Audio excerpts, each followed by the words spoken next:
कक्षा 10वीं हिंदी स्वाध्याय कविता क्रमांक 11 कृषक गान। इस कविता का आज हम स्वाध्याय देखने वाले हैं। आप अगर हमारे YouTube चैनल पर नए हो तो YouTube चैनल को सब्सक्राइब कीजिए। प्रश्न क्रमांक 1, सूचना के अनुसार कृतियाँ कीजिए।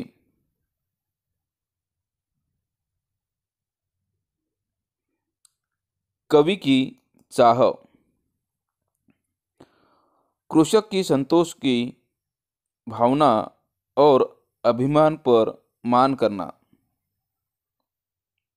2, विश्व के पालक कृषक के लिए नवीन सृष्टि का निर्माण करना। 3, मनुष्यता के ध्वज के नीचे कृषक का आह्वान करना। 4, एक एक क्षण जोड़कर कृषक के लिए नीड़ का निर्माण करना। यह सब कवि की चाह है।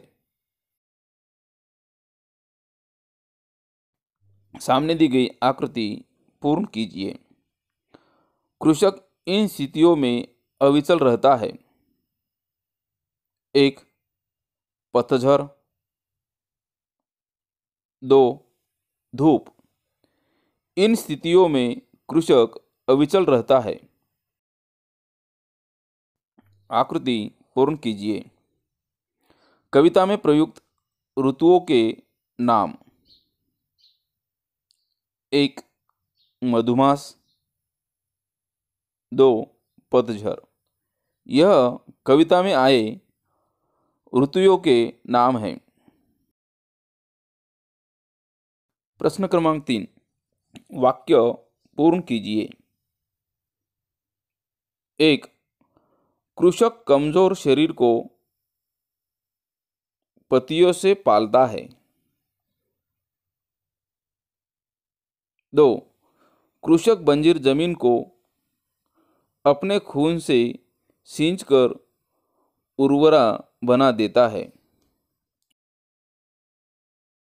प्रश्न क्रमांक 4, निम्नलिखित पंक्तियों में कवि के मन में कृषक के प्रति उत्पन्न होने वाले भाव लिखिए। पंक्ति और भाव। पंक्ति क्रमांक 1, आज उस पर मान कर लूं। इस पंक्तियों में भाव अभिमान भाव है। पंक्ति क्रमांक 2, आह्वान उसका आज कर लूं। इस पंक्तियों में भाव प्रकट होता है मानवता का। 3, पंक्ति नव सृष्टि का निर्माण कर लूं। इस पंक्तियों में भाव प्रकट होता है सृजनशीलता का। पंक्ति क्रमांक 4, आज उसका ध्यान कर लूं। इस पंक्तियों में भाव प्रकट होता है आदर का।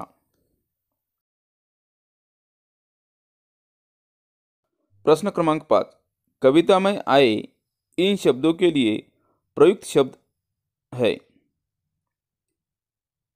1, निर्माता सृजक। 2, शरीर तन। 3, राक्षस असुर। 4, मानव मनुष्यता। इस तरह कविता में आए शब्दों के लिए पर्यायी शब्द आए हैं। कविता की प्रथम 4 पंक्तियों का भावार्थ लिखिए। कृषक के अभावों की कोई सीमा नहीं है, परंतु वह संतोष रूपी धन के सहारे अपना जीवन व्यतीत कर रहा है। पूरे संसार में कैसा भी वसंत आए, कृषक के जीवन में सदैव पतझड़ ही बना रहता है। अर्थात ऋतुएं बदलती है, लोगों की परिस्थितियां बदलती है, परंतु कृषक के भाग्य में अभाव ही अभाव है। ऐसी दयनीय स्थिति के बावजूद उसे किसी से कुछ मांगना अच्छा नहीं लगता। वह हाथ फैलाना नहीं जानता। कृषक को अपनी दीनहीन दशा पर भी नाज है। मैं ऐसी व्यक्ति पर अभिमान करना चाहता हूँ, कृषक के गीत गाना चाहता हूँ। प्रश्न क्रमांक 7, निम्नलिखित मुद्दों के आधार पर पद्य विश्लेषण कीजिए। कृषक गान, इस पद्य के रचनाकार का नाम है दिनेश भारद्वाज। इस कविता की विधा गान। इस कविता में पसंदीदा पंक्ति, हाथ में संतोष की तलवार ले जो उड़ रहा है। यह पसंदीदा कविता पंक्ति होने का कारण अनगिनत अभाव के हेतु हुए भी कृषक के पास संतोष रूपी धन है। इस रचना से प्राप्त संदेश, प्रेरणा, कृषक दिन रात परिश्रम करके संपूर्ण सृष्टि का पालन करता है। हमें उसके परिश्रम के महत्व को समझना चाहिए, उसका सम्मान करना चाहिए।